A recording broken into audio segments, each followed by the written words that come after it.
We're in the middle of a crisis on our southern border. The unprecedented surge of illegal migrants from Central America is harming both Mexico and the United States, and I believe the steps we will take, starting right now, will improve the safety in both of our countries. It's going to be very, very good for Mexico. A nation without borders is not a nation. Beginning today, the United States of America gets back control of its borders, gets back its borders.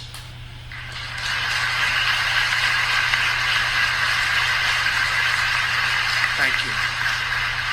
I just signed 2 executive orders that will save thousands of lives, millions of jobs, and billions of dollars.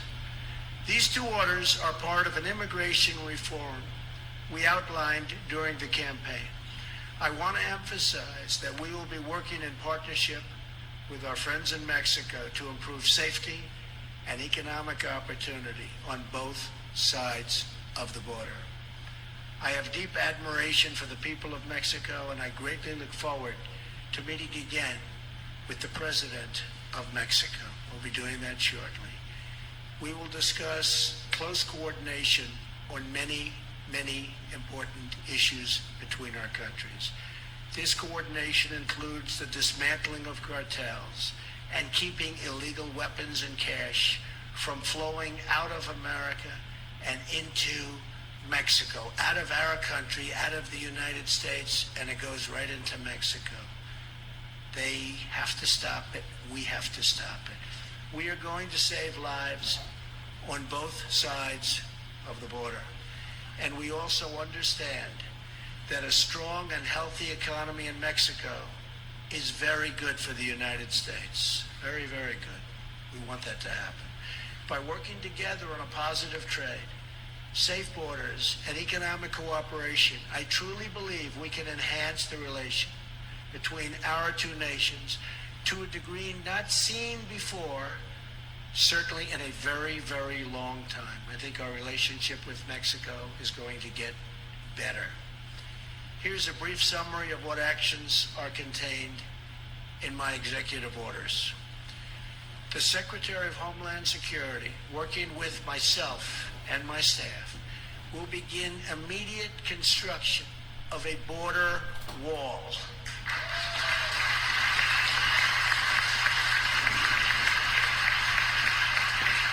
So badly needed. You folks know how badly needed it is. As a help, but very badly needed.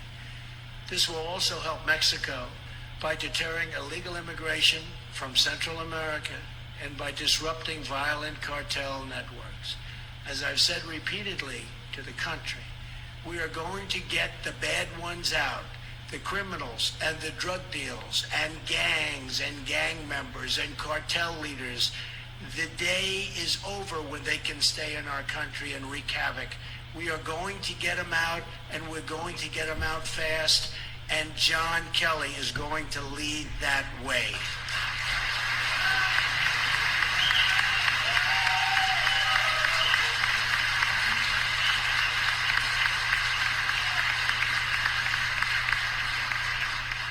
Our order also does the following.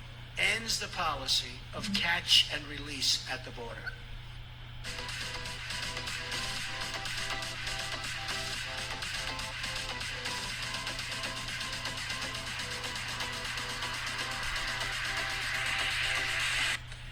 Requires other countries to take back their criminals. They will take them back. Cracks down on sanctuary cities. Empowers ICE officers to target and remove those who pose a threat to public safety. Calls for the hiring of another 5,000 Border Patrol officers. Calls for the tripling the number of ICE officers.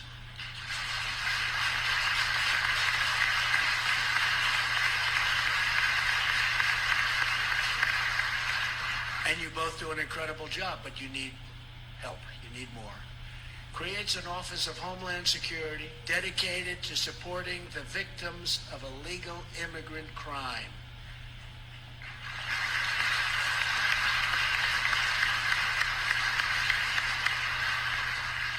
For years, the media has largely ignored the stories of Americans and lawful residents victimized by open borders. To all of those hurting out there, I repeat to you these words. We hear you, we see you, and you will never, ever be ignored again.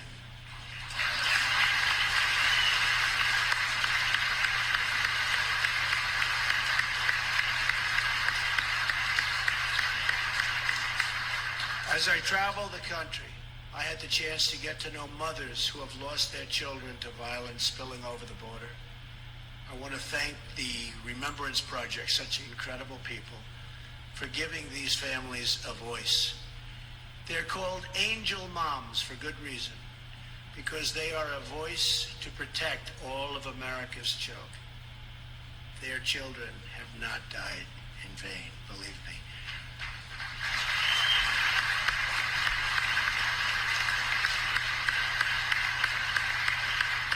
Pundits talk about how enforcing immigration laws can separate illegal immigrant families.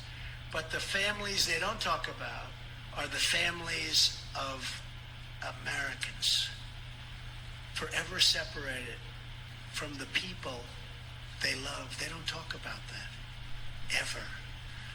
As your president, I have no higher duty than to protect the lives of the American people.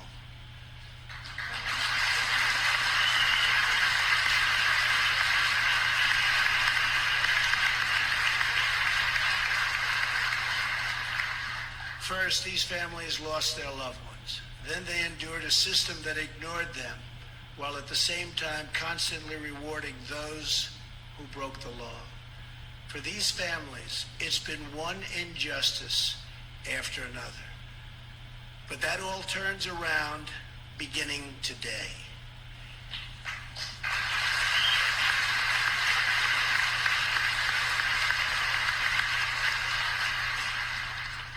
We are joined here this afternoon by parents whose children were horribly killed by individuals living here illegally.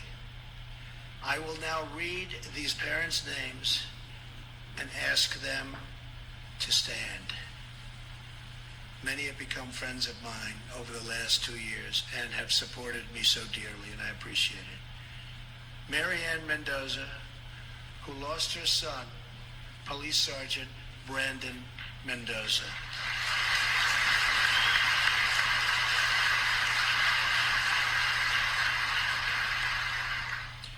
Fred Funderburg and his son James, who lost Billy. Billy was Fred's son and James's brother. Billy's wife, Natalie, was also killed by an illegal immigrant, somebody that should never, ever have been here.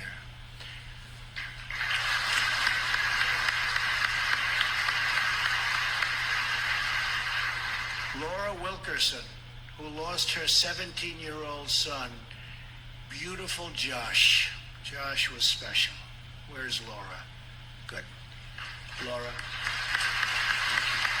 Thank you. Carrie Ruiz and Lucio Ruiz Jr., who lost their young daughter, Felicia. Thank you. Beautiful, Felicia. Thank you very much. Thank you. Stephen Ronnebeck, who lost his 21-year-old son, Grant. Thank you, Stephen.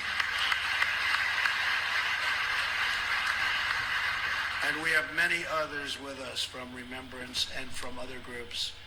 And these are incredible people that have endured so much. And I just want to thank everybody for being here. Very, very special people. Thank you. Nothing can ever make their pain go away. But I want you to know your children will not have lost their lives for no reason.